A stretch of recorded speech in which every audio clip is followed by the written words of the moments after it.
ఈరోజు మనం శ్రీమద్ భగవద్గీతలో ద్వితీయోధ్యాయ అందులో 45వ గురించి తెలుసుకోబోతాం. 2 దోషాలు తగులుకొంటాయి.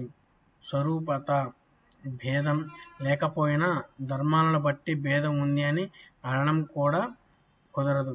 ఆ ధర్మం ఉపాధికృతమే గాన స్వరూపానికి చెందినది కాదు కదా. ఇదే విధంగా ఆత్మ కేవల జ్ఞానం మాత్ర స్వరూపం అయినప్పుడు అలాంటి ఆత్మకు ఉపదేశం చేత సంపాదించవలసిన గుణాలు కానీ, ఉపదేశం చేత తొలగించవలసిన దోషాలు కానీ లేకపోవడం చేత ఉపదేశం కూడా వ్యర్థమే.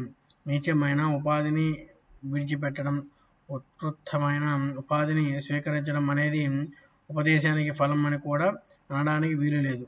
మట్టి పాత్ర అనే ఉపాధిని విడిచి బంగారు పాత్ర అనే ఉపాధిని స్వీకరించడం చేత ఆకాశానికి ఏ విధంగా లాభమేమీ ఉండదో అట్లే మనుష్యోపాధిని త్యజించి దేవోపాధిని గ్రహించిన కూడా వికారరహితమైన ఆత్మకు లాభం ఏమీ ఉండదు.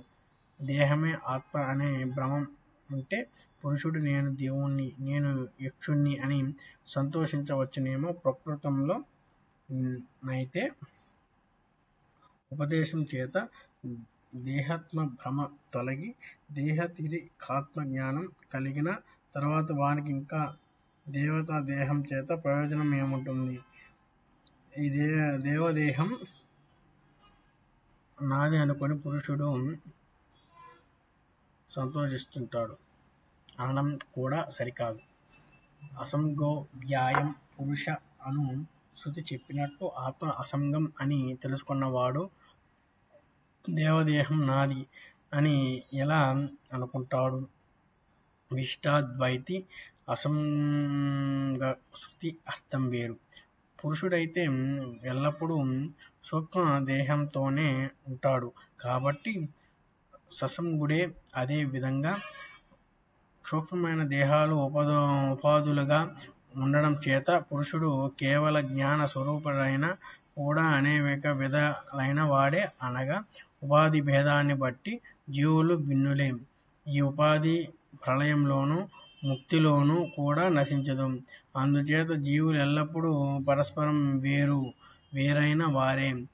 ఉపదేశం వల్ల ఈశ్వరోపాసన చేయడం వల్ల జీవులకు ఈశ్వరునికి ఎటువంటి జ్ఞానైశ్వర్యాదులు అప్రాకృతమైన మామూలు దేహం వంటివి కాని దివ్య మంగళ శరీరాలు సిద్ధిస్తాయి అని అంటే అద్వైతి. ఇది కూడా కుదరదు. ఎల్లప్పుడూ లింగ దేహంతో ఉండే పురుషుడు లింగ దేహకారం కలవాడవుతాడు కానీ జ్ఞానైకారుడు కాడు.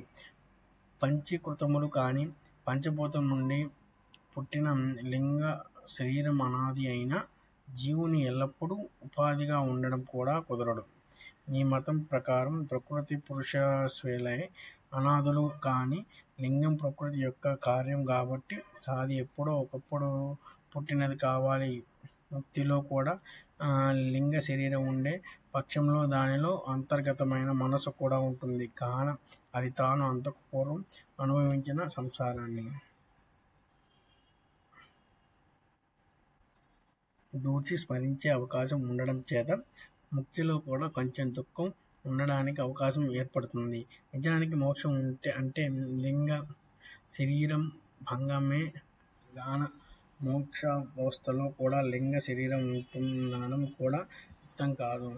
సుగుణ ముక్తి స్థానం ఉపాసన చేత లభిస్తుంటే తత్వజ్ఞానం ఉపదేశించడం వ్యర్థమే అవుతుంది. ఉపాసన లేకుండా కేవలం తత్వోపదేశ మాత్రం చేత జీవుల ముక్తి లభించడం వలన నీ మతంలో తత్వవేదం వ్యర్థమే.